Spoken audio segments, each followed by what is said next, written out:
baxın, uşaq olaraq dünyaya gəlirik, saçlarımıza alışmağa başlayırıq. Uşağa fikir verin, nə edir? Uşaq qulağını əlləşdirir, yapışdı qulağından başlayır qulağını əlləşdirməyə. Belə burur, saçından tutdu saçını burur, tanımır çünki.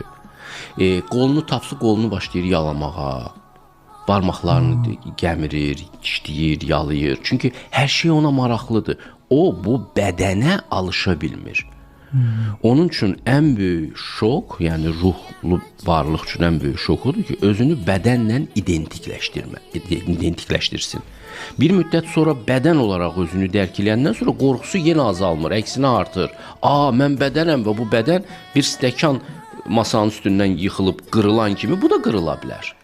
Qorxu 2 artır əslində.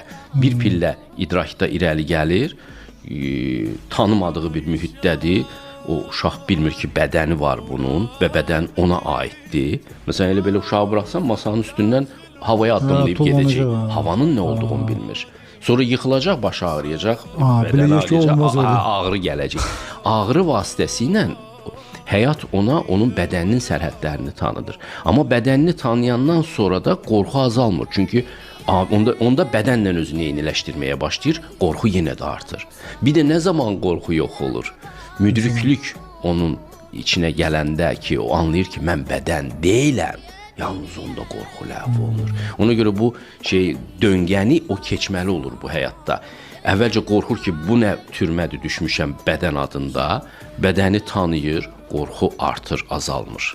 Amma bir bilik yaranır. Bir də anlayanda ki, o bədən deyil və bu bədəni mütləq itirəcək burada.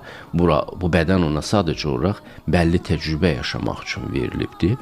Bunu doğrudan, tam olaraq dərk eləyəndə ki, buna çox uzun zikirlər lazımdır, uzun yol lazımdır, alışmaq lazımdır. Ondan sonra təslim olur. Bu İslam sözü də oradan gəlir. Təslim olur ki, bu belədir. Və mən bədən deyiləm. Məsələn, Buddanın sözləri var. Deyir ki, deyir, bu payızda, deyir, orada-burada ağaran balqabaqlar kimi ora-bura atılmış sümüklərdən ibarət bu bədən çox qalmayacaq yer üzündə.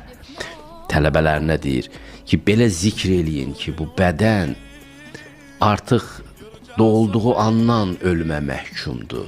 Bu ətdən və sümükdən yaranmış xəstəlik yığını, içində qeyri-müəyyən fikirlər olan bu bədən çox qalmayacaq burada, faydasız odun kimi. Buna zikr eləməyə çağırır ki, birinci bu məsələni